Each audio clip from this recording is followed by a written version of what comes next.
Voilà, donc je suis au Salon Zen avec Francis Petot.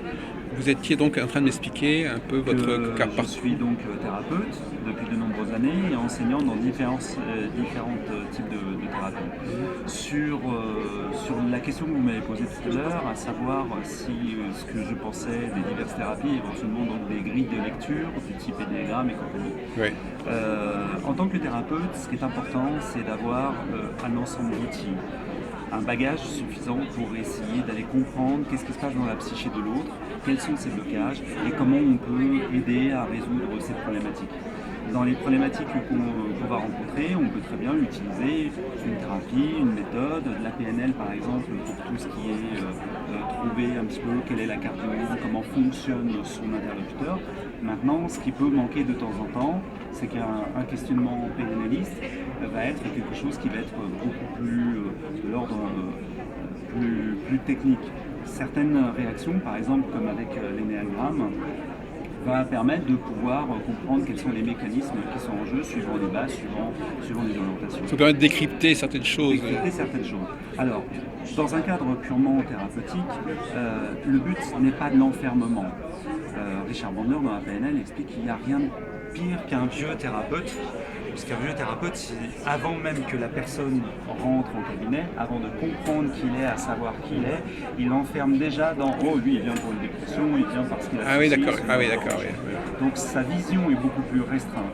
Sachant que l'être humain est unique et que chaque personne vit des choses au quotidien et donc ont leurs propres expériences, eh bien forcément on ne va pas avoir les mêmes ressentis, les mêmes réactions, les mêmes comportements. Dans le fait qu'on est unique, ça signifie bien évidemment que si on enferme des gens dans des stéréotypes, dans Oui. des grilles de lecture, Oui. eh bien on peut alors correspondre, hein, c'est comme lorsque vous regardez votre horoscope, etc. Il se retrouve plus ou moins, oui. Et des choses qu'on ne retrouve pas. Ça peut être Et puis on peut utile. aussi on peut s'auto-suggestionner aussi. C'est-à-dire, on peut être influencé par un schéma. Exactement. Et là, ça risque de s'interposer avec le rapport avec soi-même. Exactement. Par exemple, vous avez aussi des techniques comme le cold reading, qui sont des lectures à froid, qui permettent d'aller communiquer avec l'inconscient, de donner une dizaine d'informations. Sur une dizaine d'informations, deux sont vraies, mais le cerveau va matcher qu'avec les deux qui sont vraies. Voilà. Donc forcément, ça va être de la personne comme si elle l'avait compris, etc. Ce genre de choses. Ce qui est intéressant, c'est que toutes les thérapies fonctionnent. Ce qui donne la puissance de l'outil thérapeutique, ça va être la conviction qu'on va en avoir. Parce que finalement, à travers tout ça, c'est notre force de détermination, c'est que quand vous êtes dans un rapport, un contact avec quelqu'un, eh bien, si vous lui dites oui, c'est ça qu'il te faut, la conviction que vous lui donnez, alors du coup, si vous avez créé ce lien thérapeutique, eh bien, il va le suivre. Et que lui-même va s'orienter sur une solution, sur un résultat.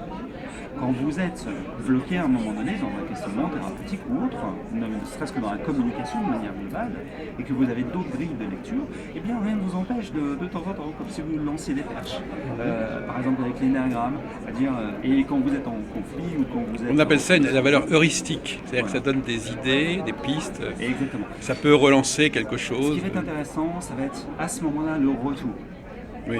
Parce que, bon, on communique, mais la raison de communiquer, c'est justement savoir, vous savez, c'est comme un avion. Un avion, lorsqu'il envoie un message, savoir dans quelle position il est, si la balise lui dit qu'il n'est pas à la bonne position, c'est que dans la communication, il se passe quelque chose, il y a un décalage. Et que lorsque le thérapeute, il essaye quelque chose, il y a un présupposé, ne serait-ce que la PNL, qui dit quand quelque chose ne fonctionne pas, fait n'importe quoi d'autre. Fait quelque chose d'autre, ne reste pas enfermé dans un schéma qui peut ne pas fonctionner. Un être humain, c'est, comme je vous disais, il est unique. Un thérapeute, le fait d'avoir énormément d'outils va lui permettre d'avoir, imaginez comme un trousseau de clés avec plein de clés. Et vous avez une serrure, et pour pouvoir débloquer, déverrouiller, ce qui se passe, c'est qu'il faut trouver la bonne clé. Et ça peut être, pour certaines personnes, ça pourrait très bien être quelque chose comme certaines techniques thérapeutiques qui sont plus, on va dire, mentales, d'autres spirituelles, d'autres qui sont corporelles, émotionnelles, etc.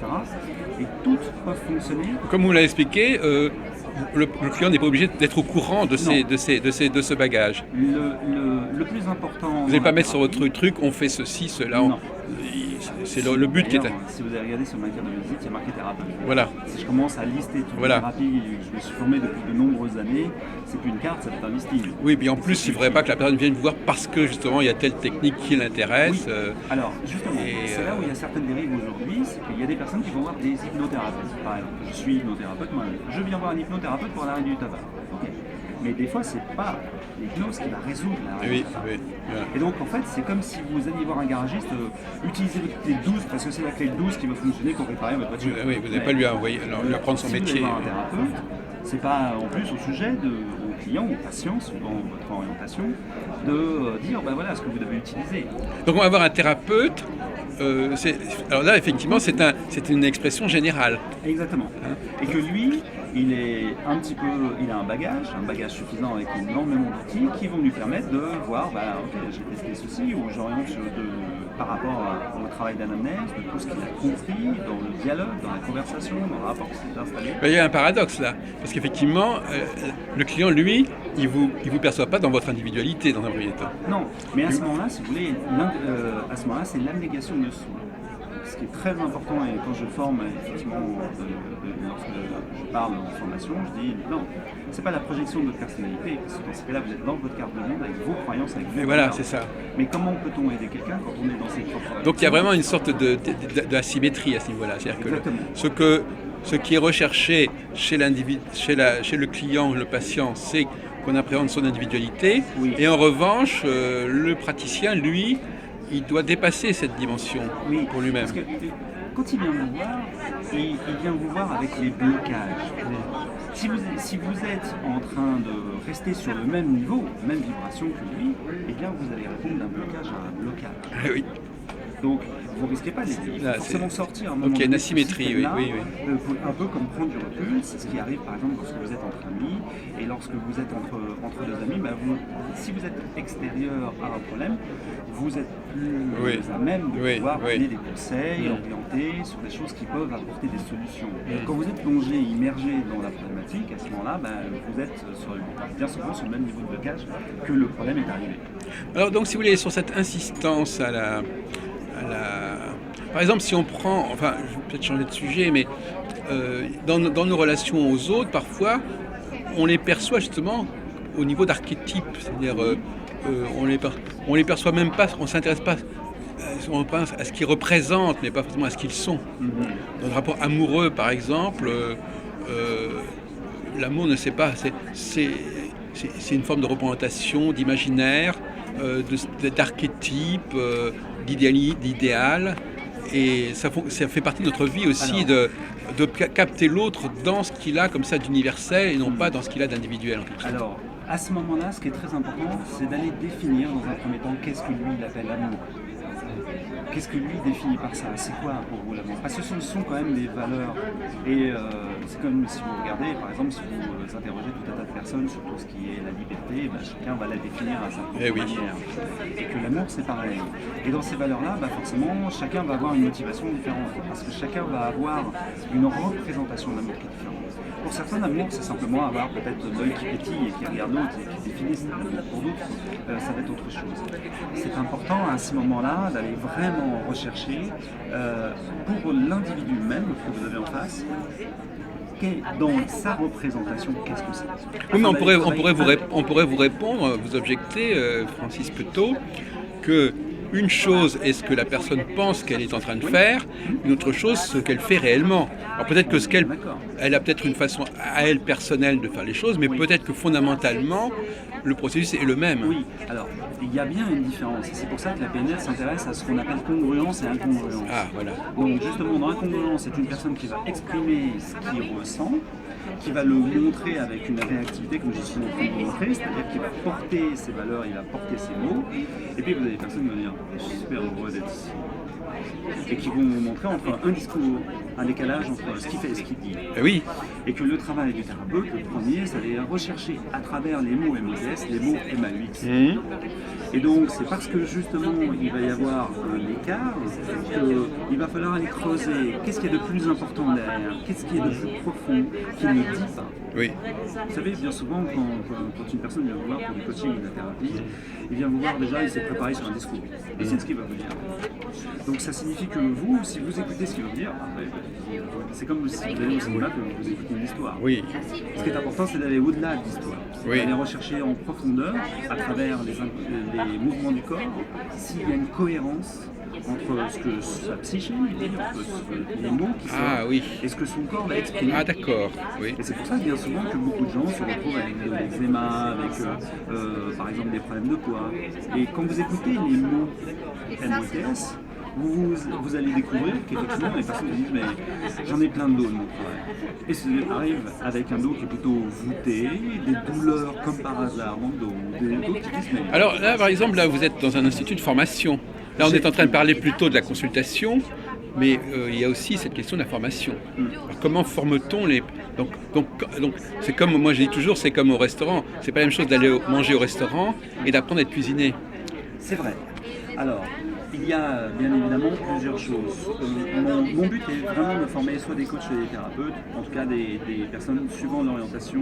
La PNL que j'utilise ou les outils vont être génératifs. Pas simplement sur un standard où vous allez rester sur quelque chose de très académique. On va aller au-delà de cela. Parce que le but, c'est d'aller dépasser ce qu'on peut trouver dans les livres. Et si j'ai en face de moi des personnes qui sont des médecins, des docteurs, des psychiatres ou autre chose, eh bien, c'est d'aller faire le lien avec tout ce que ça peut leur apporter, toute cette dimension qu'on ne peut pas apporter dans un livre, parce qu'il y a tellement de dimensions, tellement d'orientations, que l'important est justement tous les liens thérapeutiques qu'on peut donner. Donc la formation va être suivant le groupe, suivant la personne. Des fois sur le coaching c'est personnel, c'est individuel, et c'est suivant son orientation et son environnement, sa carte du monde, comme on dit en fait. Alors tout à l'heure, par exemple, on a parlé de l'énéagramme. Est-ce que l'énéagramme peut faire partie de la formation? Je ne parle pas de l'image au niveau de la consultation, mais est-ce que ça peut éventuellement être intégré dans une formation? Oui, bien sûr, je parle des énéagrammes. Dans une formation, lorsque je forme des thérapeutes, je ne donne pas que de la PNL, je parle d'hypnose, je donne des outils d'hypnose, je donne des outils d'énéagramme, je donne des outils qui sont divers et variés pour pouvoir faire des liens. Y compris éventuellement au niveau planétaire ou zodiacal, ou c'est un truc quand même que vous ne touchez pas? Je m'oriente sur plutôt quelque chose d'hypnose qui peut être aussi bien médical, thérapeutique, spirituel. J'ai un spectre d'utilisation qui est très très large. Maintenant, c'est vrai que je pense que l'ensemble des thérapies, c'est des visions différentes d'un monde holistique. Et que dans quelque chose qui va être holistique, on va avoir un regroupement où une personne, quand il arrive au monde pour faire des régressions en vie antérieure et en entrevue, quand vous faites une régression in utero, il faut s'apercevoir qu'effectivement il y a un lien entre la numérologie, les signes du zodiaque, pour avoir des énergies. Je vous parlerai plus d'énergie à ce moment-là. Parce que forcément, l'influence des planètes, vous avez pu le voir avec les lunes où on nous dit toujours c'est la fin du monde. On en a vécu les fins du monde, c'est extraordinaire parce qu'on a eu beaucoup de renouveau. C'est la fin d'un monde pour un autre. Mais ça signifie quoi? Ça signifie que quand un être naît, il y a un alignement des planètes, il y a une numérologie. Il va y avoir un ensemble de données qui vont lui permettre de réaliser ce qu'il doit faire dans cette vie. Ah. Donc ça fait partie de ce qui est transmis à vos étudiants, oui, à vos stagiaires, exact. Mais ce n'est pas forcément à mettre en avant quand on se présente sur le plan professionnel. Sur le plan professionnel, ça dépend à qui j'ai affaire en fait. Si c'est une personne qui croit à l'astrologie, dans ce cas-là, je vais l'emporter sur un discours qui va être dans l'astrologie. Et vous allez savoir, comment vous pouvez le savoir? Vous savez, dans la communication. Ah oui, ça va sortir. Pas de tel signe. Ah oui, d'accord. Oui. Et là, vous posez des questions, ça va créer un lien, un rapport. Oui. Et bien souvent, la personne, mais il va vous dire, mais moi j'y crois pas, ou ce genre de choses. Ok, dans ce cas-là, on zappe. Donc vous cherchez en effet un mode de communication, un langage, et au fond, avec n'importe quel langage, ça va fonctionner, vous saurez gérer. Oui. Le but de la PNL, justement, c'est d'aller rechercher quels sont comment fonctionne l'interlocuteur. Donc la stratégie de la PNL vous autorise à utiliser à peu près n'importe quoi. Il n'y a pas de limite que cette méthode. Parce que la PNL, c'est quand même quelque chose il y a une volonté d'efficacité et il ne faut pas être bloqué sur les moyens d'y parvenir. C'est ça, je vous ai entendu tout à l'heure parler de ça. Faites autre chose. C'est un des présupposés de la PNL. Et il n'y a pas d'erreur que du feedback. Ça signifie que quand vous communiquez, si en fait le retour d'information, je vous parlais des avions tout à l'heure, si le retour d'information n'est pas celui que vous voulez, alors c'est peut-être que vous n'avez pas utilisé le bon moyen. Ah oui. Et donc sur le retour, ce qui est important, c'est que dans un premier travail, quand on rencontre quelqu'un, ça va être effectivement de pouvoir regarder à travers les micro-expressions, à travers la corporalité, les mouvements du corps, la respiration, essayer de se caler un petit peu avec ça pour voir un petit peu.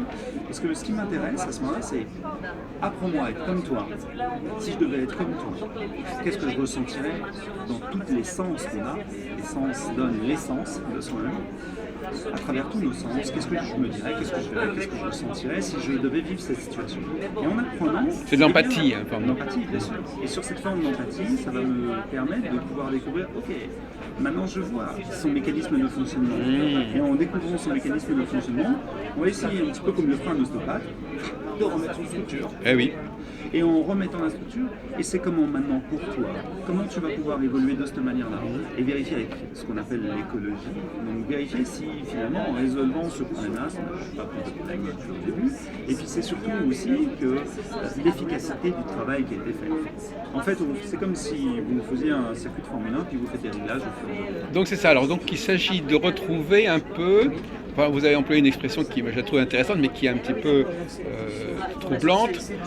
Il faut trouver quel est le fonctionnement idéal de la personne, comment elle est organisée structurellement, et ce qui pourrait éventuellement avoir perturbé cette organisation. Donc ça veut dire qu'il y a une approche presque structuraliste, c'est-à-dire qu'il faut presque...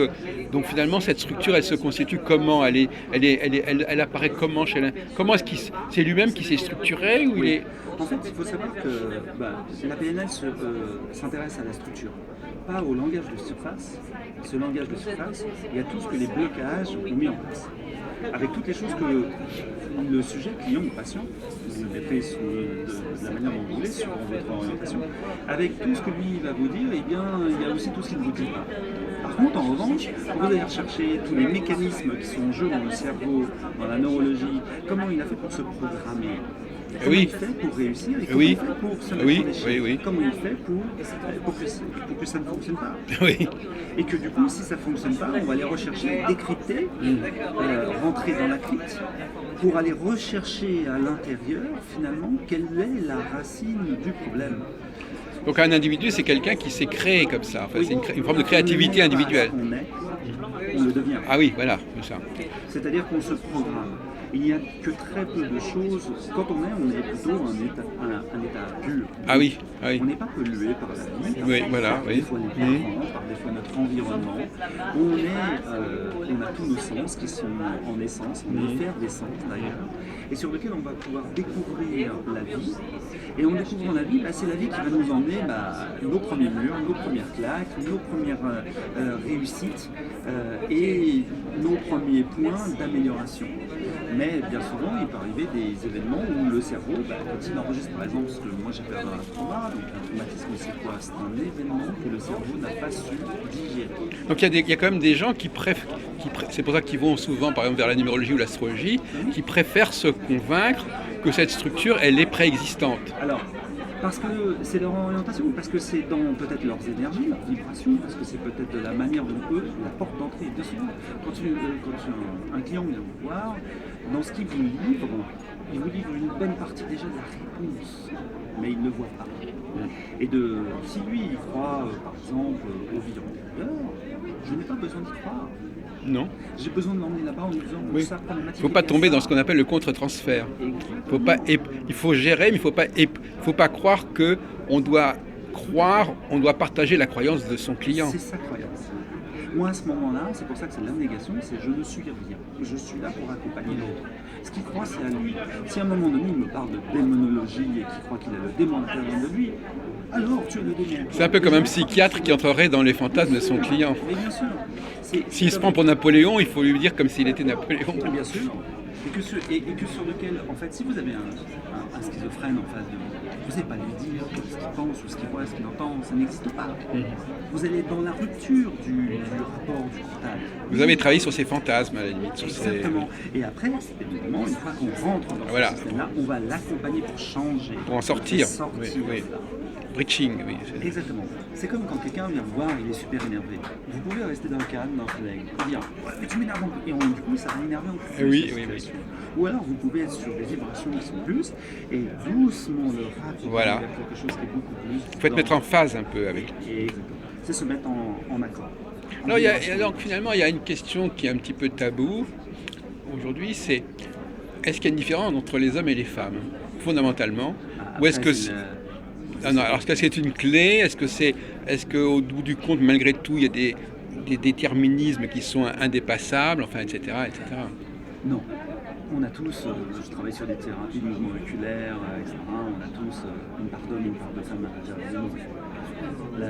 Et que c'est la psychanalyse aussi qui oriente là-dessus. Vous avez une personne d'exception, Alain Héril, qui en parle très bien dans ses formations en sexothérapie, où voilà, la partie féminine et masculine en soi, et que justement, des fois, bien souvent, on peut être pas dans l'axe de sa vie simplement parce qu'on ne sait pas comment se positionner.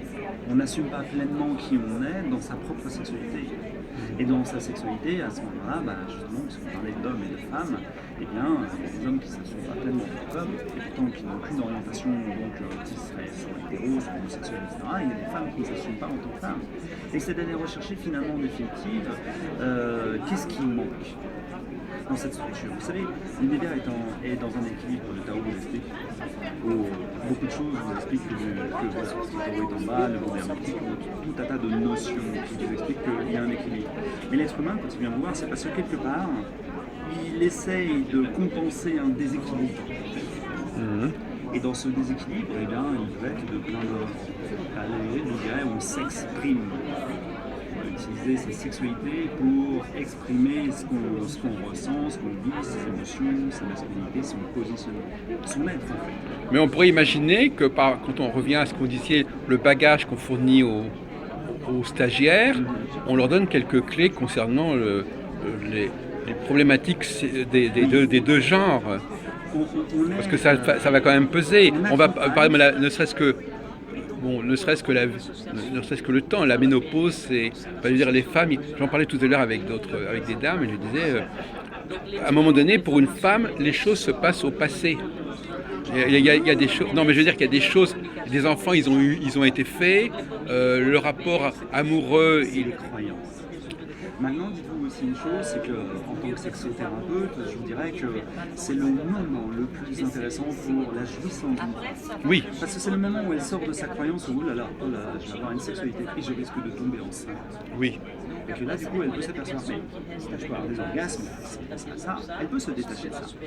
Et du coup, elle peut avoir beaucoup plus de plaisir à avoir une vie qui est beaucoup Oui, sur ce plan-là, oui. Vous avez énormément de magazines qui parlent de découvrir sa sexualité oui. Après 50 ans, femmes épanouies, etc. Mais il y a aussi la question d'être un objet d'amour, pas seulement sur le plan sexuel. Si on veut être un objet. Oui. Parce que le fait de vouloir être un objet dans sa sexualité, la sexualité, c'est pas l'autre qui nous donne du plaisir, c'est du plaisir qu'on s'accorde avec l'autre. C'est qu'à un moment donné, on atteint une dimension où on va être de l'ordre, ne serait-ce que par la masturbation, vous avez vos propres plaisirs, vous arrivez à l'orgasme. Donc en fait, c'est pas nous. Non. C'est vos fantasmes. Oui. Et les fantasmes que vous voulez partager, les désirs, les plaisirs que vous voulez partager avec l'autre.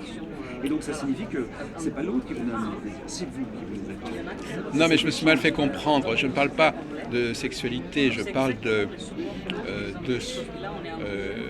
par exemple, vous savez, il y a un poème de Ronsard qui dit à une maîtresse qu'il a un petit peu éconduit, quand vous serez bien vieille, etc., le soir.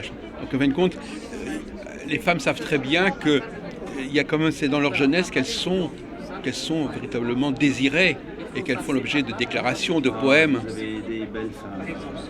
Oui, je sais, mais c'est exact. Mais malgré tout, à un moment donné, l'homme leur a apporté quelque chose.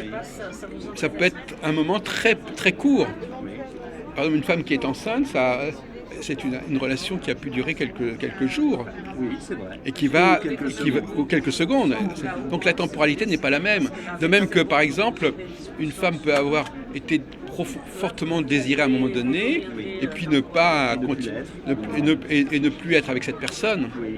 Donc il y a des moments clés qui vont marquer cette femme et qui vont la nourrir tout au long de son existence, ou qui en tout cas qui vont l'occuper, qui vont la marquer. Oui, tout à fait. Il y a une chose. Ce que vous pensez aujourd'hui, c'est pas ce que vous pensiez il y a 5 ans. Hmm. C'est pas ce que vous penserez dans 5 ans.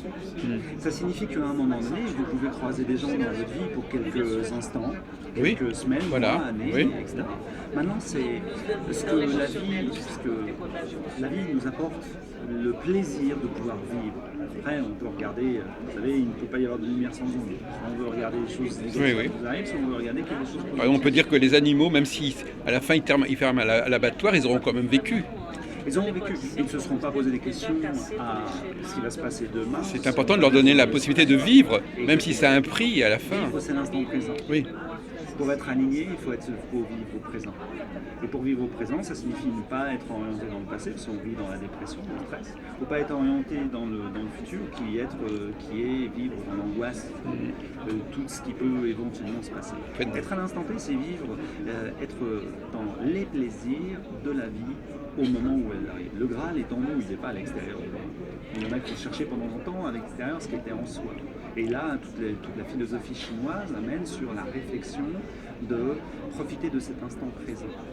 Oui, mais ce présent, par exemple, quelqu'un qui relirait, prenons un exemple, qui relirait une lettre qu'il a reçue, une femme qui relirait un poème qu'elle a reçu il y a 30 ans, elle va le relire dans le présent.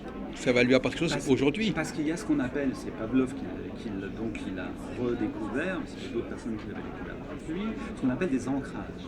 Donc en lisant une lettre, elle va se réimprégner de sa mémoire émotionnelle. En fait, nous sommes des êtres d'émotion et motion, mouvement. Et donc pour pouvoir en fait se rappeler de certaines choses, il faut avoir greffé une émotion, qu'elle soit, on va dire, ressourçante ou un ancrage. Oui, c'est ça. Et que cet ancrage qu'il va y avoir, Pavlov l'a trouvé ou la Madeleine de Proust, a prouvé qu'effectivement que quand on réactive une mémoire, qu'elle soit visuelle, auditive, ou sens, elle va réactiver une émotion à l'intérieur de nous. Donc le passé va permettre de nourrir le présent, en fin de compte, quelque part. Voilà, mais parce que en fait, au-delà de toute cette notion corporelle, passé, présent, futur, il y a le fait que beaucoup de personnes pensent que le temps n'existe pas. Alors justement, je voulais vous interroger sur la question du temps. On n'a pas beaucoup parlé de cette question et je crois que souvent, elle n'est pas très présente. Alors c'est vrai qu'on a au niveau des cycles, par exemple, mais c'est pas un domaine. J'ai l'impression qu'aujourd'hui, je ne sais pas ce que vous en pensez, mais c'est pas un domaine qui est bien contrôlé. Tout simplement parce que si vous passez 15 minutes avec un ami, qu'est-ce que c'est cool. Quand vous passez 15 minutes à vous ennuyer, qu'est-ce que c'est long. Oui. Non, mais je parle du temps au sens que les choses ne sont pas forcément que vous parlez du futur. On peut savoir que demain ne sera pas exactement identique à aujourd'hui, et on peut avoir quand même une certaine idée. Oui, tout à fait. Donc on peut avoir une clé. Ce que sera vraiment demain.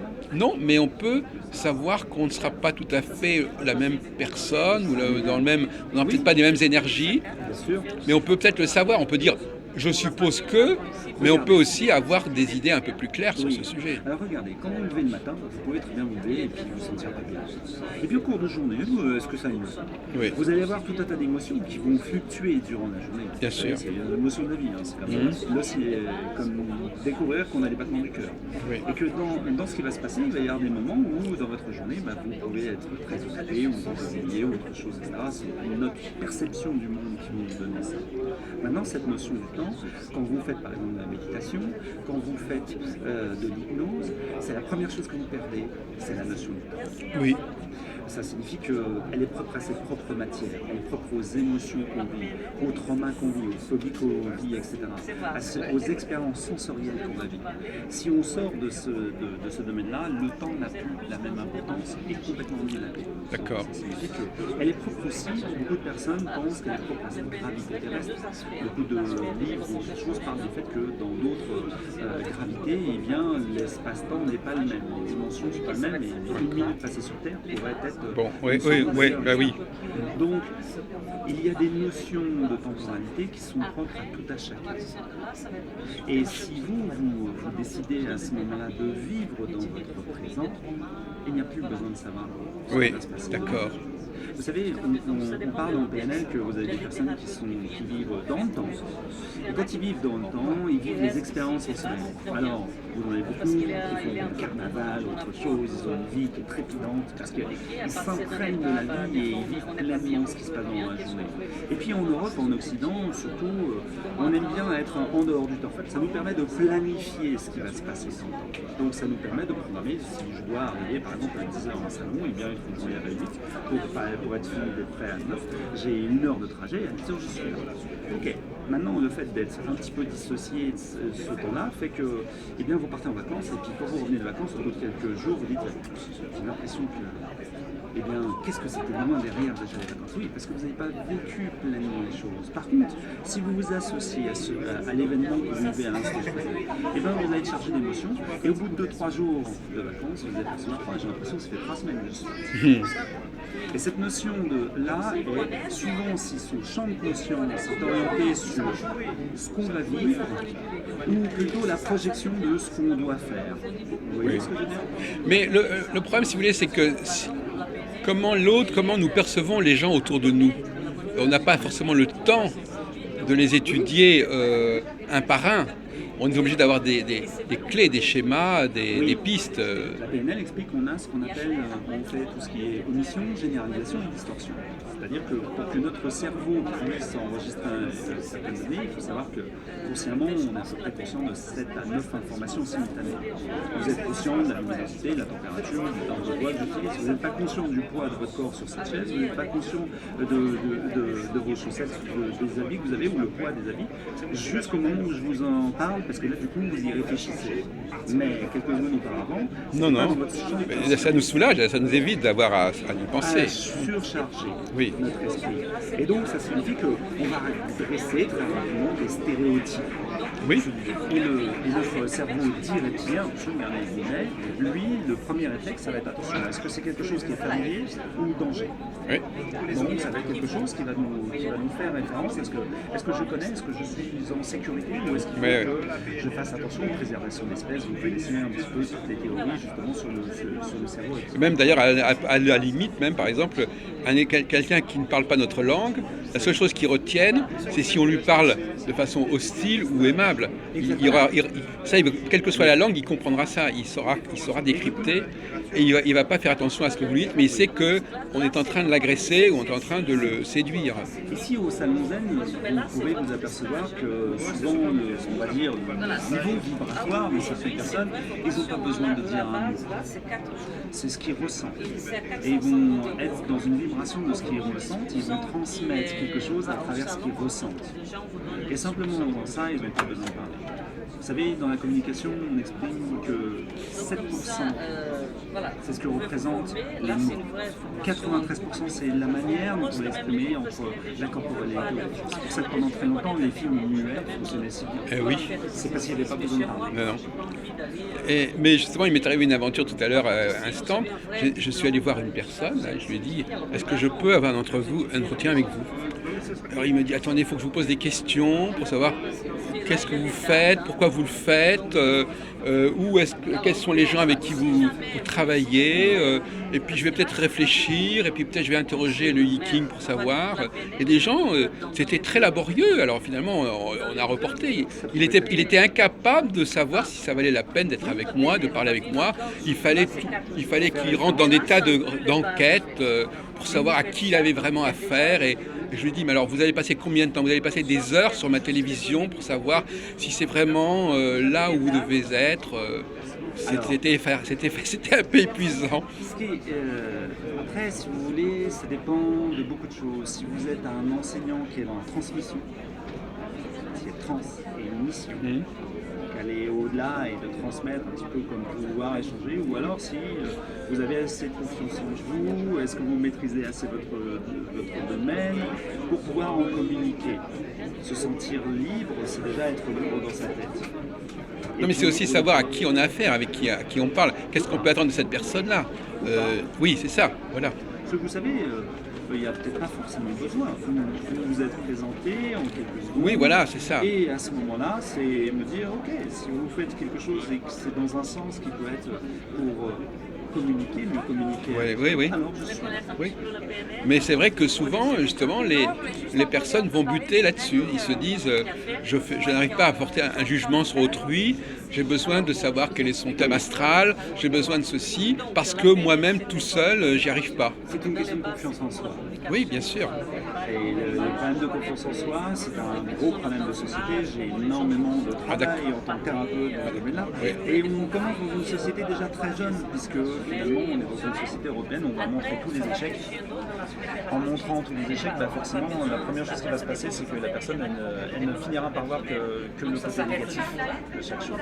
Et forcément, ça va l'attaquer dans la confiance en soi. Alors qu'on pourrait valoriser toutes les réussites, on ne préfère montrer que les échecs.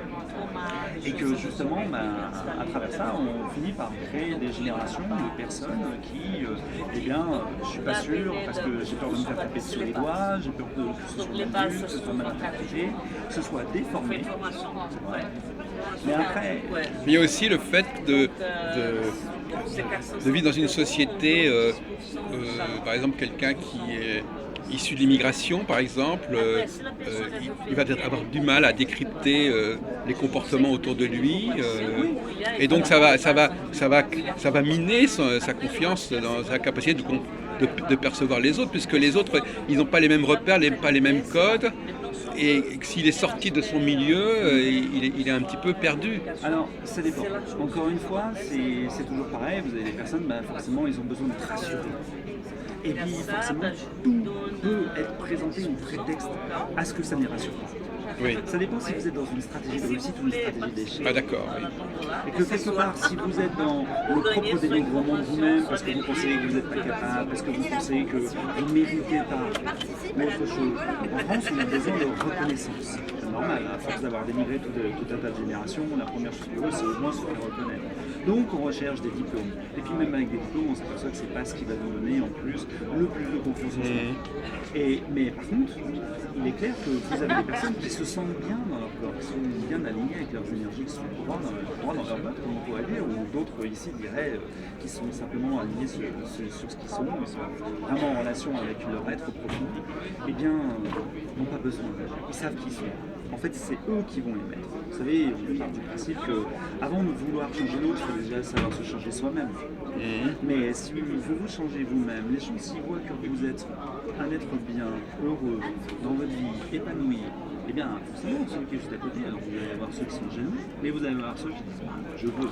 Et qu'est-ce que vous pensez de l'analyse transactionnelle, Francis Petot? Est-ce que c'est un outil intéressant Les outils. Ah oui, d'accord, excusez-moi, c'est idiot. L'analyse transactionnelle est intéressante pour des personnes qui ont besoin de ce genre de réponse. De toute façon, tout est une question de réponse par rapport à son interlocuteur.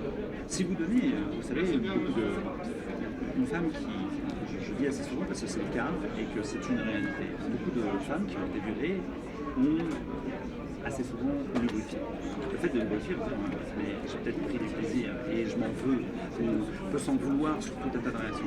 En fait, il faut juste savoir que c'est un phénomène physiologique de protection naturelle, comme pour les animaux, pour éviter tout ce qui est déchirement, tout ce qui est des choses. Et donc forcément, comme il va y avoir une lubrification pour éviter tout ce qui va être déchirement, eh bien elle va l'assimiler à plaisir. Mais ça, c'est une question d'éducation. C'est une question de vision des choses. Et que simplement le fait d'expliquer ça, ce qui est une réalité, fait que beaucoup de personnes disent ça me rassure. J'ai cru à un moment donné qu'en plus j'étais dans le fait que je pouvais prendre du plaisir dans ma réalité, ce qui n'est pas le cas. Alors est-ce que nous, j'appartiens aussi à un schéma, on oppose les choses qui sont en nous et les choses qu'on apprend de l'extérieur, si vous voulez. C'est-à-dire, on a un savoir inné, en quelque sorte, qui correspond à des catégories très simples à la base, et puis on a tout un ensemble de cultures, de connaissances qui vient diversifier à l'infini notre rapport au monde et notre rapport à nous-mêmes. Il y a des choses qui sont importantes à l'intérieur de nous, ce sont nos valeurs. Si pour vous c'est la liberté, qu'est-ce que vous êtes prêt à faire pour la garder? Si pour vous c'est le respect, qu'est-ce qui se passe quand on vous manque de respect? Et donc ça signifie que vous pouvez très bien être dans un schéma corporel. Imaginez par exemple des Japonais qui sont en France où ils ont des cultures sur lesquelles on ne se touche pas, où il va y avoir par exemple sur un culturel, ça peut être dans d'autres univers ou d'autres religions où on ne touche pas à ce moment-là les personnes, mais vous tombez sur des personnes comme par exemple Rosanna Germain qui est ici, qui est brésilienne, qui a tendance à toucher les personnes, un contact tactile, et bien forcément vous pouvez porter sa sensibilité dans toutes les croyances, dans tout ce que les personnes s'est forgé culturellement, socio-culturellement, Voilà. et puis personnellement. Donc sur ces schémas-là, tout à chacun, on a nos affinités avec par rapport à ce qu'on a vécu. Alors il y a une notion que vous avez employée, c'est effectivement il y a des moments où il faut nettoyer certaines choses. On a pu trouver des solutions à un moment donné, et il faut savoir les évacuer parce que ça n'était valable que sur ce moment-là et pas par la suite. Oui. Et ça, c'est un phénomène de nettoyage, de purification qu'on doit faire régulièrement. Oui, parce qu'à un moment donné, imaginez, vous aviez l'habitude de fonctionner d'une certaine manière pour obtenir ce que vous voulez. Et puis un jour, ça ne fonctionne plus. C'est pas la peine de persister à continuer à faire quelque chose qui ne fonctionne plus. Vous savez, ils ont fait des tests en laboratoire, ils ont mis un rat dans un labyrinthe et un être humain dans un labyrinthe. Et puis au même endroit, tous les jours, ils apportaient la nourriture. Ils se sont aperçus que, systématiquement, une habitude était prise à ce qu'ils allaient se nourrir au même endroit. Un jour, ils retirent la nourriture. L'être humain, il va au même endroit, l'habitude pour aller se nourrir. Et là, il commence à gueuler, comment ça se fait, qu'est-ce que j'ai, parce que là, j'ai plus ma nourriture. Et puis il reste là, et puis il revient systématiquement au même endroit, il se dit, ça reviendra dans une heure, ou autre chose. Alors que le rat, il voit qu'il n'y a plus de nourriture, qu'est-ce qu'il fait? Il continue son chemin. Et c'est apprendre en fait que dans nos mécanismes de pensée, dans nos manières figées de réagir, c'est un petit peu comme cette phrase où il disait, ils ne savaient pas que c'était impossible, alors ils l'ont fait. C'est d'aller dépasser ses capacités. Donc quelque part, le rat, il s'est mieux comporté que l'être humain. Parce qu'il sait dans son cerveau que... C'est que l'être humain, il ne s'est pas appuyé sur des vérités fondamentales de son espèce. Il y aurait eu une interférence avec des choses qu'il aurait apprises et qui vont l'empêcher de puiser dans des choses plus fondamentales. Exactement. Qui sont que, si quelque chose ne fonctionne pas, faites quelque chose d'autre. De même qu'à la limite, un enfant peut être plus lucide à un certain moment qu'un adulte parce qu'il travaille uniquement sur des choses essentielles. Les choses qui sont essentielles, qui va faire que, en tant que coach et préparateur mental, c'est justement parce que des personnes pensent qu'ils ont leurs croyances en pensant qu'ils ont des limites physiques. Heureusement qu'ils peuvent dépasser leur capacité. Oui. Heureusement qu'ils peuvent aller plus loin, ça leur permet d'être encore plus performants et de pousser encore plus loin. Dépasser ou alors revenir à ses capacités. Revenir quand ils ont perdu ou égaré. Je préfère plus égaré que perdu. Oui. Mais dépasser ses limites, aller au-delà de ses limites, c'est ce qui nous a permis, par exemple, de pouvoir traverser l'Atlantique, aller donc aux États-Unis, s'installer. Il y a une expression que j'aime bien, c'est limiter ses limites. Mais c'est ce qu'on a. C'est-à-dire qu'on les supprime. Non, limiter ses limites, c'est-à-dire qu'on n'a plus de limites. Ah, ok. Ou plutôt le pouvoir illimité, comme dirait Anthony Robbins. Oui. Moi, avoir des limites limitées. Donc ça veut dire ne plus en avoir, en quelque sorte. C'est ça. Okay. C'est le but. C'est se dire qu'on n'a de limites que celles qu'on se donne. Et une chose n'a d'importance que l'importance qu'on lui donne. Oui. Mais j'avais une question à vous poser, ça m'est sorti de l'esprit.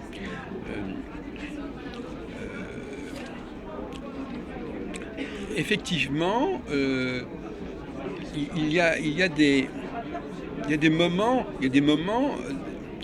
où est-ce que vous pouvez dire à une personne c'est le moment de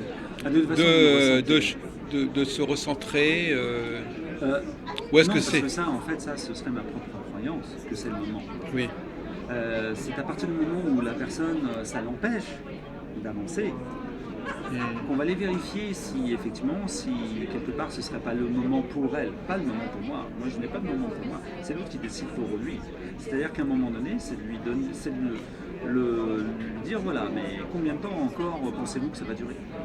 Oui. Quand vous êtes dans un état de procrastination, quand vous êtes sous les joues d'un pervers narcissique, quand vous avez donc des schémas répétitifs, et il vous faudra encore combien de temps avant de décider de vous en sortir? Allez vérifier quel est son mécanisme de fonctionnement. Est-ce qu'il est vraiment encore dedans? Il n'est pas en train de s'en sortir? Ou est-ce qu'il veut vraiment, cette fois-ci, c'est bon? Et là, utiliser cette énergie de ok, j'en ai assez, maintenant je passe à autre chose. Alors, si vous voulez, moi, là, on va bientôt terminer notre entretien, mais j'exprimerai un peu un certain désaccord sur ce point, c'est-à-dire que il y a peut-être une forme de calendrier. Alors, vous savez, le mot calendrier, j'aime bien le mot calendrier. Il y a des calendriers qui sont plus ou moins artificiels, hein, comme le fait qu'on est au mois d'octobre, en telle année, etc. Ou qu'on fête telle fête, etc. Mais il y a aussi peut-être des structures temporelles qui existent réellement et dont et qu'il faut respecter et qui ne sont pas uniquement individuelles d'ailleurs, qui peuvent être des structures temporelles collectives d'une société. Une société passe par des phases, par des temps, et il faut être en phase avec ces... Vous disiez tout à l'heure qu'il fallait être en phase, mais il faut aussi parfois être en phase avec ce qui se passe autour de soi. Avec ce qui se passe autour de soi. Il y a des moments qui ne sont pas appropriés pour engager certaines façons de faire ou certaines... Tout à fait. Mais alors dans ces cas-là, c'est aller vérifier que dans une détermination d'objectif, quelle qu'elle soit, thérapeutique, coaching et autres, aller vérifier si la personne a bien toutes les ressources ou si c'est dépendant de lui. Est-ce que ça va être réussi? Par exemple, si c'est dépendant de la société qui est autour de lui, eh bien, dans ces cas-là, soit il s'adapte, tout à fait. Si la société évolue et que cet être-là n'évolue pas, qu'est-ce qui l'empêche d'évoluer? Est-ce qu'il a vraiment envie d'évoluer? Oui, mais alors si vous voulez, le problème, c'est que, je crois qu'on en a parlé assez rapidement, le problème c'est qu'il y a, comme vous dites vous-même, il y a des choses qui fonctionnent en nous, mais qui sont devenues subconscientes, mais qui nous déchargent justement. Alors ces choses-là, elles existent, à la fois c'est une partie de nous-mêmes, mais c'est une partie de nous-mêmes sur laquelle nous n'avons pas une perception très claire, consciente. Oui, mais ça n'en joue pas moins. Et donc finalement, il faudrait aussi prendre connaissance de cette logique, de ce niveau de conscience. En hypnose, vous allez pouvoir aller rechercher les ressources qui sont inconscientes, les raisons pour lesquelles la personne ne se sort pas de ce schéma-là, de cette manière de penser. Maintenant, vous l'avez dit vous-même tout à l'heure, c'est qu'à partir du moment où on s'est programmé de cette manière-là, quand ce sont des schémas qui ne sont plus utiles, alors on peut mettre tout en place. Ceux-là, oui, mais pas les autres, oui. Alors effectivement. Si. Non, mais il y en a qui sont plus utiles parce qu'ils sont un peu fictifs. Donc il y a des schémas. Alors bon, de toute façon, on n'est pas obligé d'être d'accord, mais de toute façon, on n'est pas là pour. Mais je crois que je comprends très bien ce que vous voulez dire. Il y a d'un côté des choses qu'il faut être capable d'évacuer. Mais justement, pour pouvoir les évacuer, il faut justement que ce soit le moment de les évacuer. Et c'est pour ça que le plus important dans un thérapeute, c'est dans son travail d'anamnèse, c'est d'aller rechercher ses motivations pour obtenir ce qu'il veut. S'il les a, ok. Dans ces cas-là, c'est de mettre tout en œuvre pour dégager ce qui est devenu inutile. Et donc, s'il y a des schémas conscients ou inconscients, consciemment, on va travailler sur certaines thérapies, inconsciemment, on va travailler sur d'autres thérapies, de telle manière à dégager tout ce qui l'empêche de devenir et d'exister. Il y a ce qu'on appelle aussi le retour du refoulé, effectivement. Donc, effectivement, à un moment donné, par exemple, une personne peut accepter un travail qui ne correspond pas réellement à ses motivations, et puis, à un moment donné, il faut arrêter. Exact.